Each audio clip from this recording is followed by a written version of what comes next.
Bayangkan suasana pagi di Tanah Melayu sekitar tahun 1950-an.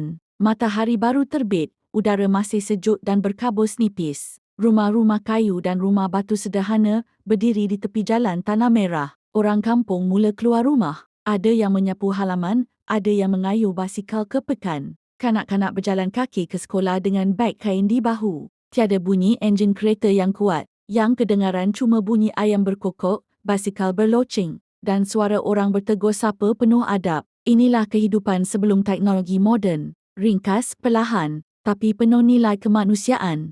Di pekan kecil tahun 1950-an, kedai kopi menjadi pusat pertemuan orang ramai. Bangunan papan, meja kayu panjang dan bangku tanpa kusyen. Asap rokok naik perlahan. Kopi panas dihidang dalam cawan kaca tebal. Bunyi sudu kacau kopi bercampur dengan suara orang berbual. Tiada telefon pintar, tiada media sosial. Berita disampaikan dari mulut ke mulut. Ada yang berbincang tentang harga getah. Ada yang bercakap soal politik dan kemerdekaan. Ada juga sekadar melepas penat sebelum sambung kerja. Di sinilah lahirnya cerita rakyat, idea perjuangan, dan ikatan persahabatan yang tulus.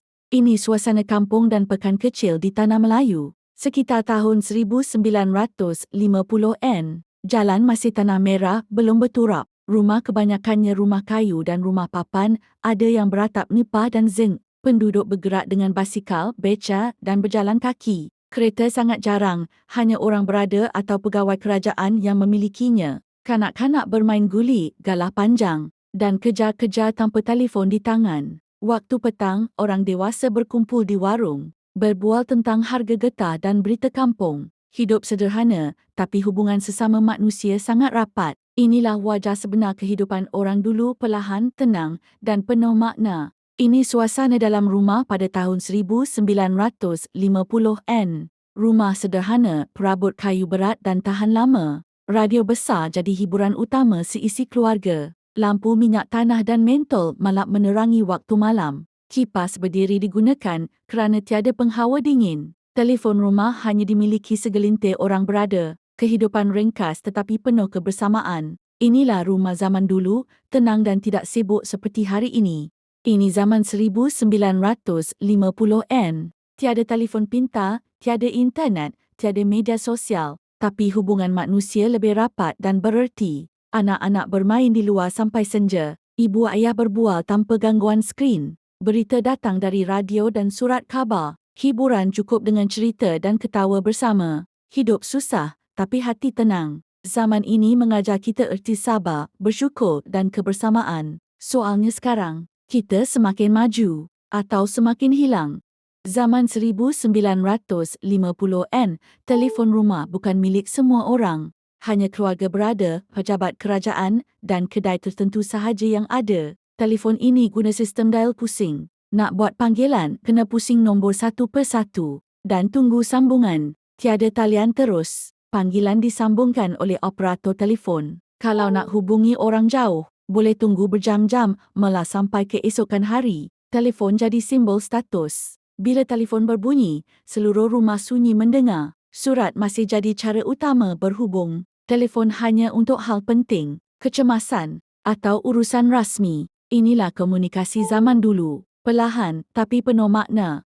Zaman 1950-an, panggung wayang adalah hiburan terbesar rakyat. Tiada televisyen, tiada telefon pintar, hanya layar putih dan cerita hitam putih. Orang datang beramai-ramai, berpakaian kemas, baju Melayu, kebaya, seluar selek dan topi. Tiket murah tapi kenangan mahal. Filem T, Ramli, drama, cinta dan kehidupan rakyat. Dalam panggung, gelak dan tangis bercampur. Ada yang jatuh cinta, ada yang termenung sendiri. Inilah tempat rakyat melupakan penat hidup, sejenak lari dari dunia sebenar. Panggung wayang bukan sekadar hiburan. Ia adalah jiwa zaman 50-an.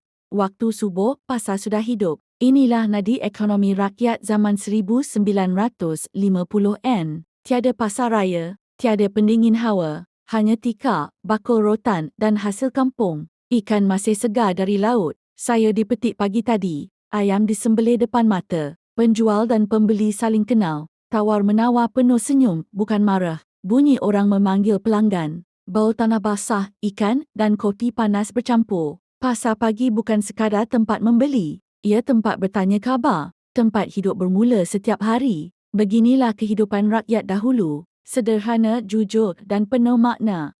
Beginilah suasana sekolah zaman penjajah. Bangunan kayu, tingkap besar, lantai papan, tiada penghawa dingin, tiada projektor, hanya papan hitam dan kapur. Murid duduk rapat-rapat di bangku panjang. Buku satu dikongsi 2 orang. Pensel pendek dipakai sampai habis. Guru sangat dihormati. Masuk kelas, semua berdiri. Rotan bukan hiasan, ia peringatan disiplin. Pelajaran ringkas. Membaca, menulis, mengira. Tapi nilai adab dan hormat sangat tinggi. Walaupun serba kekurangan, dari sekolah beginilah lahir pemimpin, guru dan pejuang kemerdekaan. Sekolah kecil, tapi impian mereka besar.